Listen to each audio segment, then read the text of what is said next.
It's the Cryptocurrently podcast. It's Christmas come early. It's a huge sell-off in the cryptocurrency markets, an actual Black Friday, an actual example of panic selling.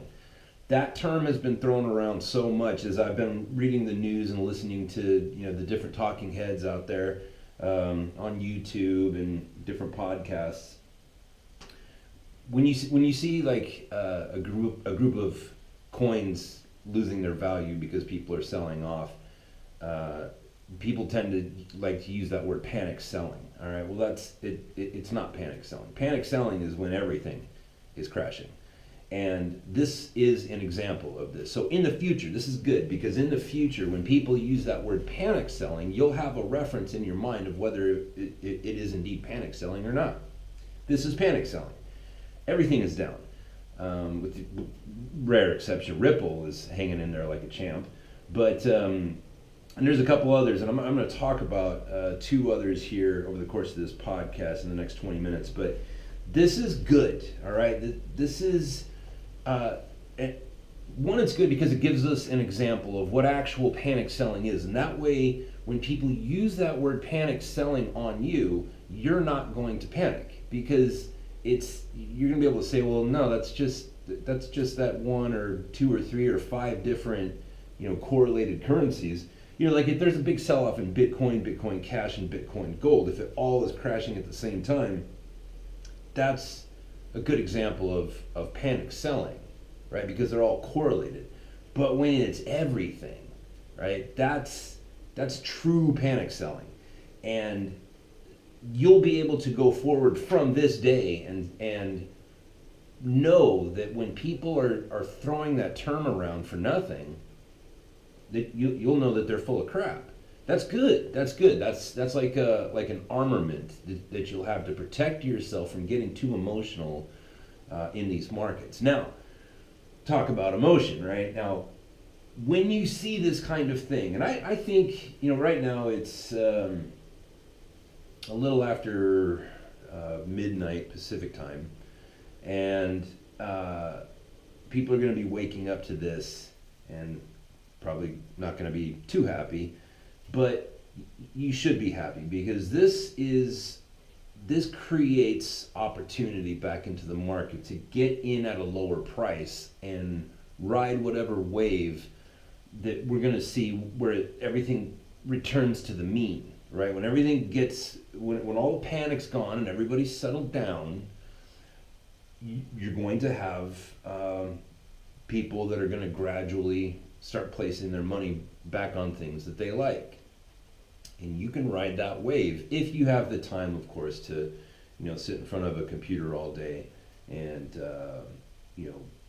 monitor your trades. The thing about this, and I've said this before, and this is, you really need to listen to this because, again, these aren't stocks, all right? This isn't, you're not investing, you're speculating. There's a huge difference. These aren't stocks, they're currencies. Currencies trade on news, right? Like if it's the dollar, then it's not the gross domestic product numbers that are going to move the dollar. It's the news of the gross domestic product numbers, whether it's good or bad. You know what I mean? Like people respond. These markets are driven by people, and people are driven by news. What's the news today? Why is all of this happening? Well, let's go look at the news. Take a look at, you can go on to CoinDesk or whatever, but the top story: Bitcoin price drops below 15,000, down 25% from all-time high. That's actually not a very good article because I open it up, I read the article, and the only thing that this article accomplishes is pointing out the fact that Bitcoin is down. And what's weird is this is on this website. It's a pretty good website. It's the top story. It's like, well, I don't need you to tell me what color the water is. I'm drowning over here. You go over to the next one down, and here's where it gets interesting. Again, news. Remember in September. Remember. Bitcoin in September. when China said they're not going to, allow Bitcoin, whatever it was that they said precisely, but that when China said that, that's China. You know what I mean? That's a lot of people in that country. And when the government came out and said, "Okay, no more Bitcoin for anybody," Bitcoin crashed that day. And then we saw what it skyrocketed and almost hit 20,000. Well, now we have other nations saying things as a nation, right? It's not just one guy saying something; it's nations saying something. So here we have South Korea. This is huge. It says prosecutors filed charges in an alleged $250 million crypto mining fraud. Okay, $250 million. There was a company in South Korea that was raising money to buy cryptocurrency mining facilities, computer equipment, buildings, that sort of thing. And evidently there was over 18,000 people involved. It says they have 18,000 employees. That by itself, it's not bad. Okay, that's cool if you can do it. The problem is that what they're alleging is that they took all that money and they enriched their own lives, and that's usually code for coke and whores. All right, C&H, pure cane sugar, coke and whores.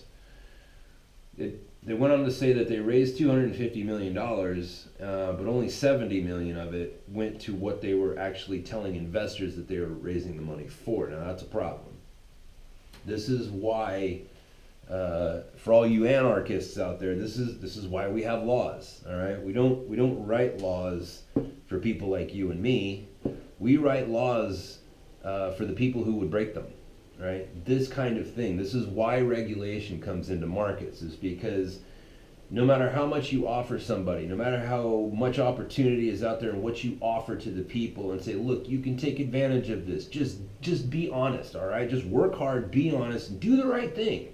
But for some reason, there's an element of our society that they just can't do it that way. They just can't.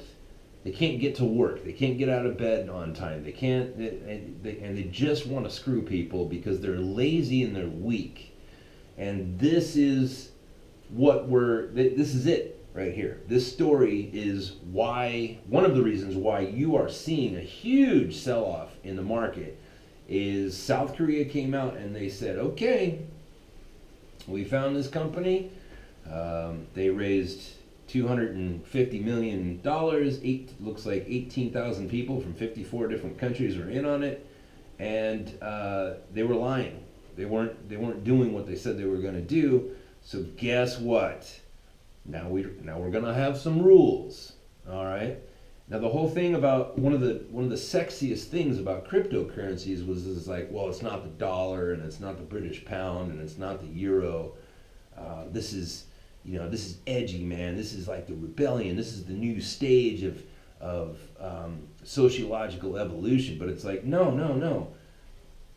When people are screwing other people, that's when the rest of the tribe gets together and says, no, we're gonna have some rules there, little anarchists. All right, because there are people who practice shenanigans. I want to use the F word with the ERY at the end, but I really want to keep my show family friendly, but you know what I'm saying. This kind of thing is why you're seeing a panic sell-off, because when people hear the news, however people have romanticized cryptocurrencies, it's like, well, this little bit of romance, it's now over, because people have hurt other people, right? They lied to other people so that they could gain financially, and so now the tribe gets together and says, okay, now there's rules, and people don't like that, and that's that. Here you go, sell off. Here's another thing. Official. This is the very next story on the feed on CoinDesk. Official. Russia to introduce cryptocurrency regulation bill next week. All right. Okay. Now, Russia is a big player. They're certainly not the biggest economy in the world, but they're one of them. And Russia has had more than its fair share of dealing with criminals, right? Dealing with weaklings and idiots that have gained a lot of money through, force and violence or whatever, and they're tired of it, right? You think Russia wants to continue to be poor? No. So, top two stories in the same day. South Korea is, moving to prosecute a bunch of people and put in some regulations to ensure that never happens again. Russia comes in and on the same day, I'm sure the two have nothing to do with one another, but they're going to be introducing legislation. When the Chicago Board of Trade offered futures contracts on Bitcoin, you have to understand that is what that is declaring. Okay, it's not what happened so much; it's what it's saying, right? So yeah, Bitcoin saw a big jump when the futures on Bitcoin was released, but there's more to it than that. There's a concept, a sort of spiritual nature about this, right? And let me explain this. Don't roll your eyes just yet. When the Chicago Board of Trade says, okay, come and bring your commodity to us, and we will let the world trade it. But there's rules, all right? There's things that you have to adhere to if you're going to be able to trade in our place of business. So when that happens, the Chicago Board of Trade has a relationship, a very strong relationship to the federal government of the United States. It's just like insurance or banking or anything else that has to do with large sums of money. There are rules. Why? Because there's bandits out there. There's banditos. We talked about that 2 days ago. And because we know that there's rules that have to be followed in order to circumvent the ill effects of people who just want to take advantage of other people. So when the Chicago Board of Trade said, okay, Bitcoin, here's, it's now a thing that you can trade, that gave legitimacy to Bitcoin. It gave legitimacy to cryptocurrencies as a whole, because now that particular commodity is under the strict rules and under the protection of the United States of America. That adds a ton of legitimacy. In fact, it adds the most legitimacy that you could possibly imagine, right? So as these bad things happen, the thing in South Korea, and now Russia's gonna make some moves to add some regulations to how cryptocurrencies trade on their own soil. Then you go down a little bit further, and you see on December 21st that the state of Texas slaps Bitcoin investment firm with a cease and desist. Okay, so that's a lot smaller news, for sure, but it's still pretty big because Texas is one of our larger states. There's a lot of money in Texas, a lot of oil money, a lot of old money, and evidently there was a Bitcoin mining investment proposition that was being marketed to people by an investment firm, and Texas came in and said, "Oh, hold on a second. We don't really think that you've been pitching that correctly." And again, this goes back to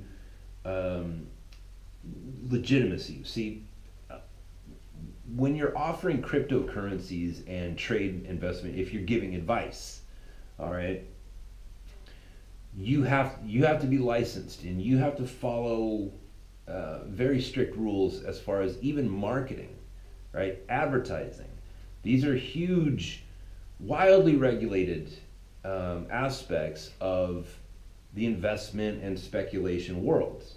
All right, you can't just go out there and tell people like, "Oh, if you invest in this cryptocurrencies, it's guaranteed. You're going to get 100% return on your money." Like, that's illegal. You can't say that, right? If you are an advisor of any sort, you can't just tell people like, "Oh yeah, you're definitely going to get your money out of this. Well, it's there's a lot of rules like that. There's a lot of things that you can't say. That's why I never had respect for stockbrokers, because as a currency trader, as a trader of futures and options in the currency market, we had much stricter rules than what stockbrokers had. And those guys were making money hand over fist on the tech bubble in the late 1990s and early 2000s. Like they couldn't lose. They were just, putting money in Amazon.com. Amazon was trading at 400 times earnings. It was ridiculous. It was stupid, and it was hard to get serious investors to come trade in the currency market or in the futures market, because there was so much money being made in the stock market, and the guys selling those investments, they didn't have as strong of regulations as we did. We would, as currency traders, as futures traders, we were obligated to tell people, like, look, listen, Morty, this money that you're sending me to go trade on the Japanese yen, go trade on unleaded gasoline or whatever, like, you have to understand there's a better than not chance that you're never going to see this money again. All right, but I can promise you that because we're buying options instead of futures, you cannot lose more money than what you put in. So, are you sure that if you lose this money, it's not going to jeopardize your family? And we would have to record them. We would have to have recordings of these people saying that they understood the risk and that they wanted to go ahead and trade, even after being told, like, no, you're probably never going to see this money again, son. Back to Texas. These people, it looks like they're filing a lawsuit because an investment firm didn't present the investment opportunity correctly. And that's another thing. So the more we see regulations coming into this market, the more stabilization it will provide. People are selling off because it's when people start talking about new laws, like South Korea, like Russia, and this thing in Texas, and everything else on down the road, that scares people, because when you start talking about new laws, it immediately brings light to the fact that there is need for them, right? That there's people who have been shady and taking advantage of other people, and now there's going to be laws. Well, that scares people. That scares people so much that you're going to see panic selling, and this is it. So the reason why I'm saying this is good news is because it is panic selling. So number one, you have that. Now you have an example of what panic selling actually looks like. Actually looks like. Two, this panic selling is coming off of some pretty big news that the powers that be are putting their foot down to protect the population. That's long term. That should produce stability. That gives us a good buying opportunity for when all the panic's out of the market and the dust settles and everybody starts realizing, like, oh wait, no, this is actually good. This is good, right? These nations are trying to protect their own citizenry from the wolves. So look, do what you want. Oh, I wanted to.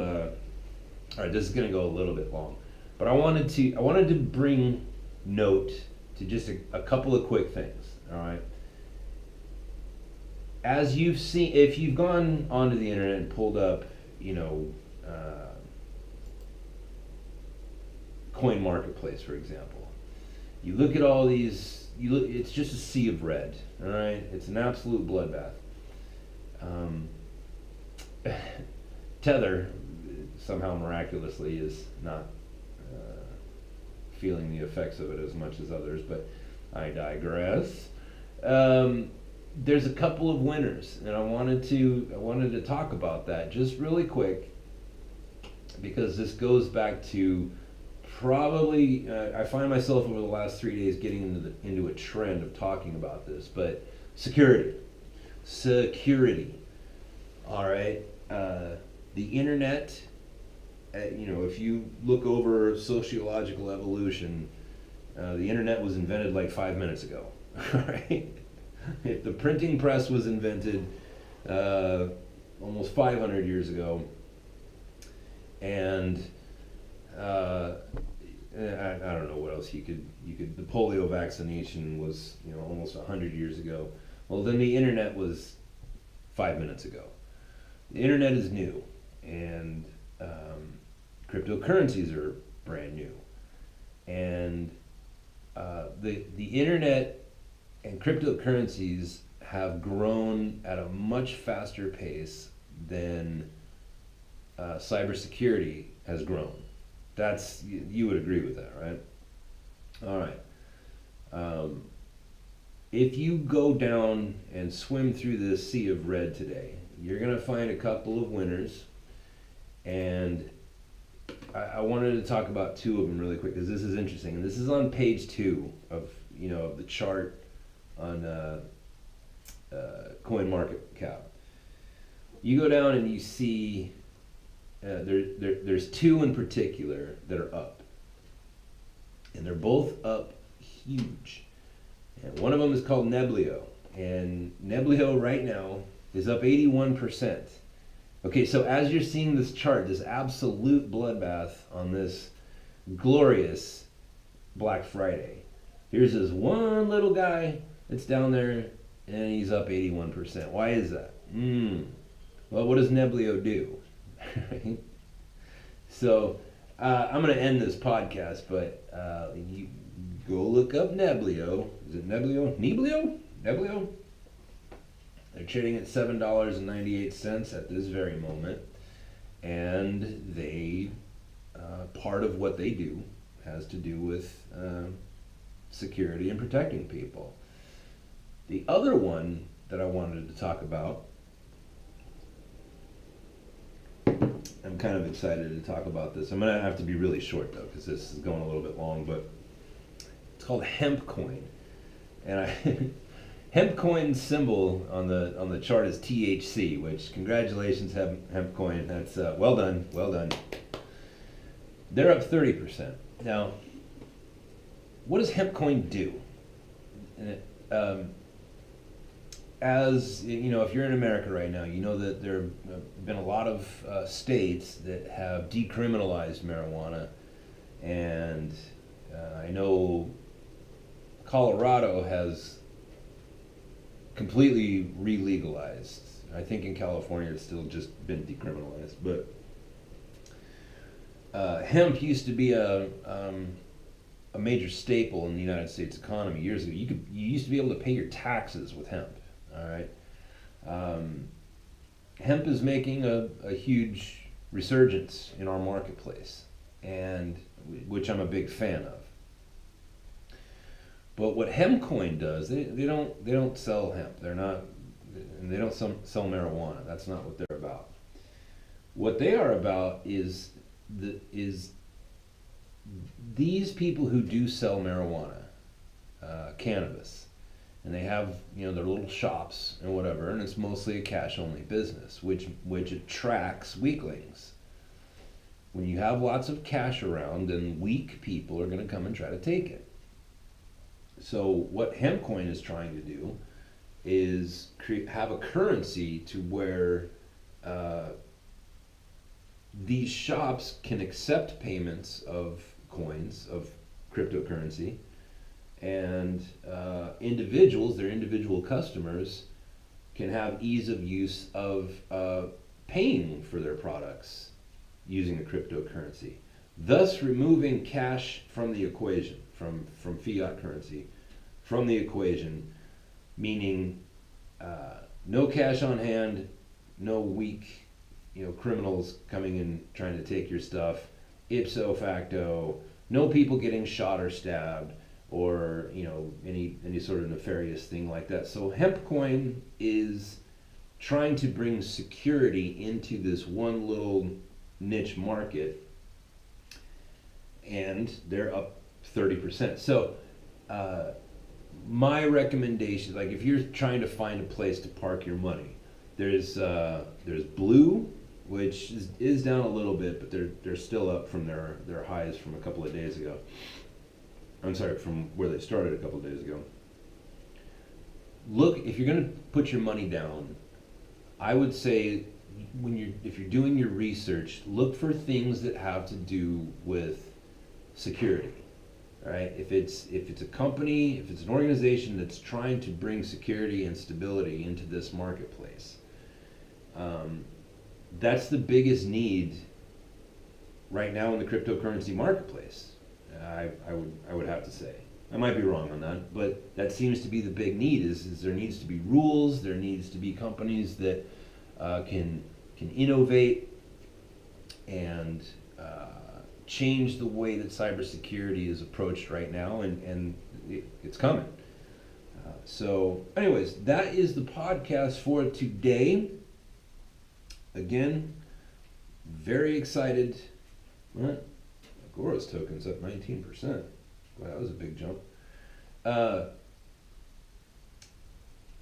Thank you for joining me today on the podcast. Enjoy your Black Friday. Like, we finally have one. We finally have the Great Depression in the cryptocurrency market. I couldn't be more happy for you, right? I couldn't be more happy that you now have a clear picture in your head of what panic selling really is. I'll talk to you tomorrow.